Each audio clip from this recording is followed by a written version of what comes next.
অল্পের জন্য বড়সড় দুর্ঘটনা এড়ানো গেল কালিয়াগঞ্জ থানার অন্তর্গত মালগাঁও 10 নম্বর গ্রাম পঞ্চায়েতের মালগাঁও মালিটোলা প্রাথমিক বিদ্যালয়ে। স্কুলের বাথরুম থেকে প্রায় 5 ফুট লম্বা একটি পূর্ণবয়স্ক গোখরো সাপ উদ্ধার হওয়ায় চাঞ্চল্য ছড়িয়ে পড়ে শিক্ষক শিক্ষিকা ও পড়ুয়াদের মধ্যে। ঘটনাটি ঘটে যখন দ্বিতীয় শ্রেণীর ছাত্র শামসাদ বাথরুমে যায়। সেখানে ঢুকেই সে দেখতে পায় একটি বিশাল গোখরো সাপ ফনা তুলে বসে রয়েছে। মুহূর্তের মধ্যে চিৎকার করে বাইরে বেরিয়ে আসে সে। তার চিৎকার শুনে শিক্ষকরা ছুটে এসে পরিস্থিতি সামাল দেন। অল্পের জন্য সাপের ছোবল থেকে রক্ষা পায় ওই পড়ুয়া। এরপর স্কুলের শিক্ষক মঞ্জুর সিদ্দিকী উত্তর দিনাজপুর পিপল ফর অ্যানিমালস এর অফিসে খবর দেন।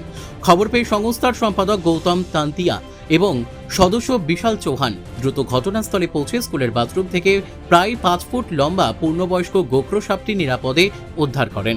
স্কুলের শিক্ষকরা জানান, বিদ্যালয়ের মিড ডে মিলের ঘর এবং একাধিক শ্রেণীকক্ষের মেঝেতে গর্ত ও ফাটল রয়েছে। এর আগেও সেখান থেকে ছোট গোখরো সাপের বাচ্চা বের হতে দেখা গিয়েছিল। বিষয়টি নিয়ে উদ্বেগ প্রকাশ করেন তারা। উদ্ধারকারী সংস্থার পক্ষ থেকে স্কুল কর্তৃপক্ষকে দ্রুত মেঝের গর্ত ও ফাটল মেরামতের পরামর্শ দেওয়া হয়।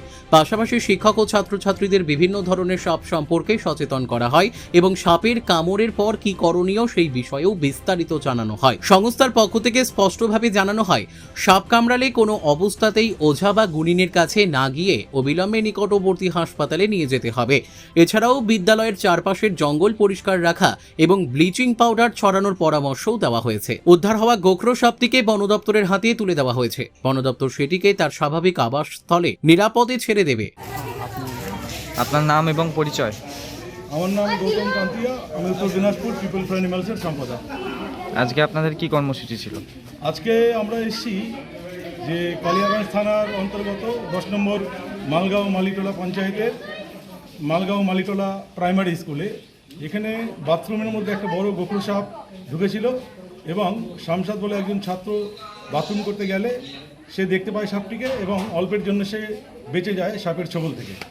তারপরে এখানকার মাস্টারমশাই আছেন, এখানকার টিচাররা আমাদের উত্তর দিনাজপুর পিপল ফর অ্যানিমালসে ফোন করেন। আমরা এসে সাপটিকে উদ্ধার করে নিই এবং আমরা এটাও শুনতে পেলাম যে এখানে যে মেঝেগুলো আছে, ক্লাসরুমের যে মেঝেগুলো ওগুলো ফাটা ফাটা রয়েছে এবং ওখান থেকেও 2-1টা গোখরোর বাচ্চা এর আগে পাওয়া গেছে। তো স্কুলে একটা আতঙ্কের পরিবেশ তৈরি হয়েছে। আমরা সাজেশন দিলাম যাতে ইমিডিয়েটলি সেটার সংস্কার করা হয়, যেখানে ফাটাফুটা আছে সেগুলোকে যেন ভালোমতো ঢালাই করে দেওয়া হয় যাতে কোনো সাপ না আসে, এবং স্কুলের চারিদিকে যে পরিবেশ সেখানে পরিষ্কার করে ব্লিচিং পাউডার দেওয়ার জন্য আমরা বলেছি এবং স্কুলের টিচাররা সেটাতে সহমত হয়েছেন এবং ওনারা ঊর্ধ্বতন কর্তৃপক্ষকে জানালে স্কুলের এই মেরামতি কাজ হবে। দাদা, আপনার নাম? আমার নাম মঞ্জুর সিদ্দিকী, আপনার পরিচয়? মালগাঁও মালিটোলা এপি স্কুলের শিক্ষক, সহশিক্ষক। আচ্ছা, আজকে আপনাদের স্কুলে কি হয়েছিল? আমাদের স্কুলে আজকে বাথরুমে একটা বিরাট বড় গোখরো সাপ দেখা গেছিলো।